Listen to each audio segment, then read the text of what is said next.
Standard Time. So let's get straight into today's updates. Today I've posted this editorial, Japanese officials downplaying radiation concerns. That's via informable.com, talking about some of the testing that's been going on in the Tokyo and the area around there, but some of the testing that officials say doesn't need to be done until the citizens start doing the tests and they find out that it's much worse than the government's been saying. We've also got this video posted, Dial M for Meltdown, which is via fairwinds.com, and it's done by Brian Rich, who is apparently a fairwinds.com viewer, and he created that video, a good 10-minute summary of the situation and why it's important.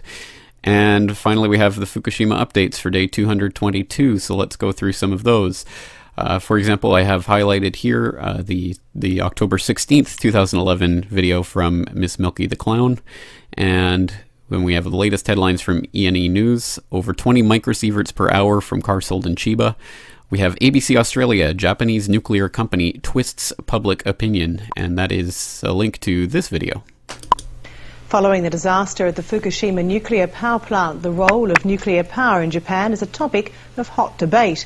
TEPCO, the power company which owns the Fukushima plant, has been heavily criticised for its response to the meltdown and for not revealing the full extent of the danger. Now, another nuclear power company has also been accused of misleading the public. The Kyushu Electric Power Company was found to have stacked public meetings with employees posing as ordinary citizens supporting nuclear power. And the minister in charge of the nuclear industry has slammed the company, condemning it for watering down an independent report that found it guilty of twisting public opinion.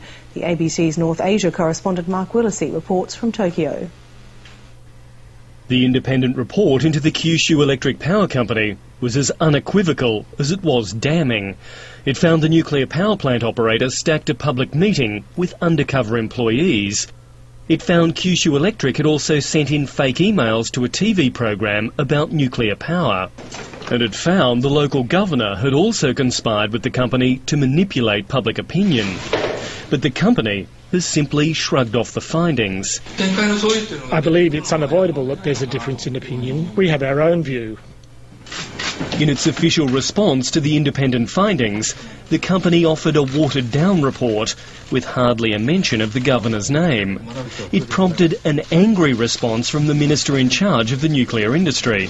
What were they thinking by submitting such a report to the people?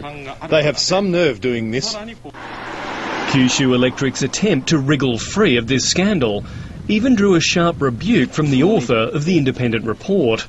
It was just arrogant. They picked only the parts which were convenient for them. But in the wake of the Fukushima meltdowns, the atmosphere in Japan has changed in more ways than one. And the minister is now considering ordering Kyushu Electric to resubmit its report. How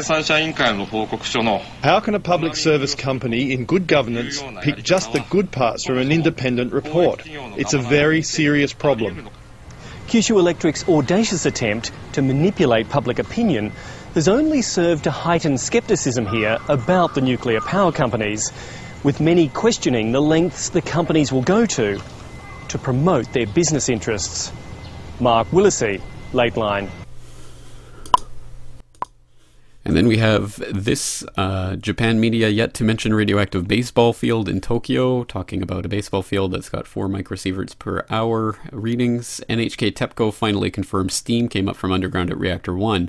And then some of the other headlines, revising evacuation status from NHK News, which links to this video. Controlling those reactors means putting them into cold shutdown. That's when their temperatures stays below 100 degrees Celsius and stays stable, of course. Officials with the Japanese government and Tokyo Electric Power Company now confirm that that will happen before the end of the year, a month ahead of schedule.